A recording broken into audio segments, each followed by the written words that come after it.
She was living in a single room with 3 other individuals. One of them was a male, and the other 2, well, the other 2 were females. God only knows what they were up to in there. And furthermore, Susan, I wouldn't be the least bit surprised to learn that all 4 of them habitually smoke marijuana cigarettes. Reefers. Cannabis has often gotten a bad rap in modern society due to misunderstandings and fear. In recent decades, the drug has become legal for medicinal use, causing it to become a medicine. Cannabis has also been legalized recreationally in many of the areas of the country. This is why it has become important to study the effects of the medicine on the human brain.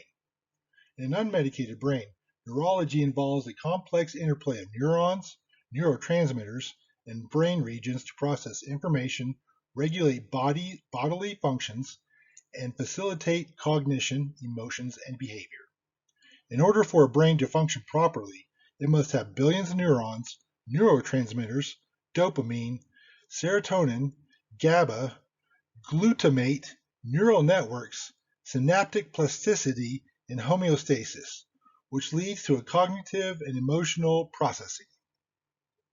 Prohibiting the use of cannabis for medical amounts to a crime against humanity, because the medicine's impairment may treat a variety of physical and mental illnesses.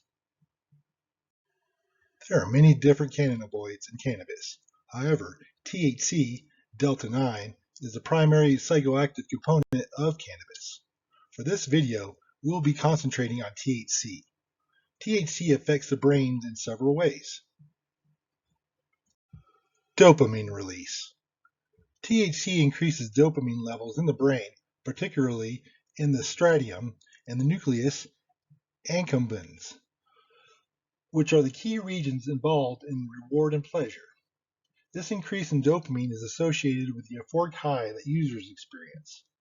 This euphoric high is beneficial in treating illnesses such as pain and depression.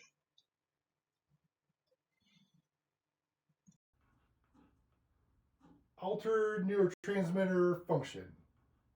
THC interacts with the endocannabinoid system by binding to the cannabinoid receptors CB1 and CB2. The interaction affects the release of various neurotransmitters, including dopamine, serotonin, and GABA, influencing mood, perception, and cognition. Cognitive impairment.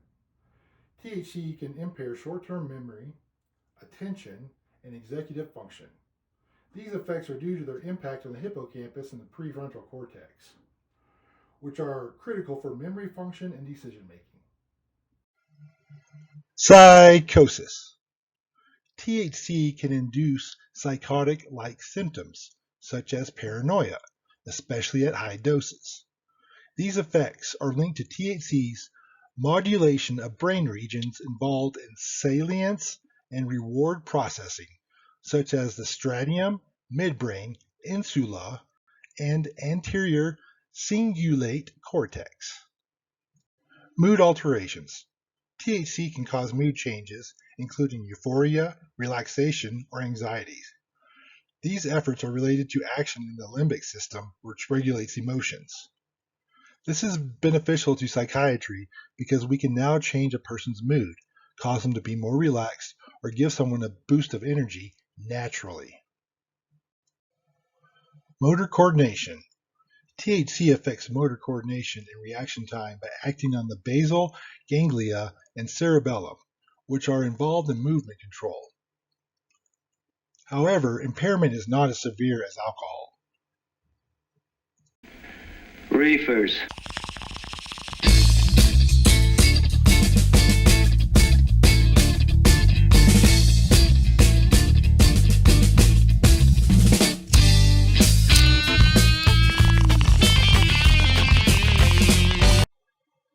Long-term effects of cannabis. Chronic use of THC can lead to changes in brain structure and function, including reduced gray matter in the volume of certain brain regions and altered connectivity. Long-term use is also associated with the increase of benefits in treating mental health disorders, such as depression and anxiety. Altered connectivity would be beneficial to patients with brain injuries who have to relearn skills and tasks.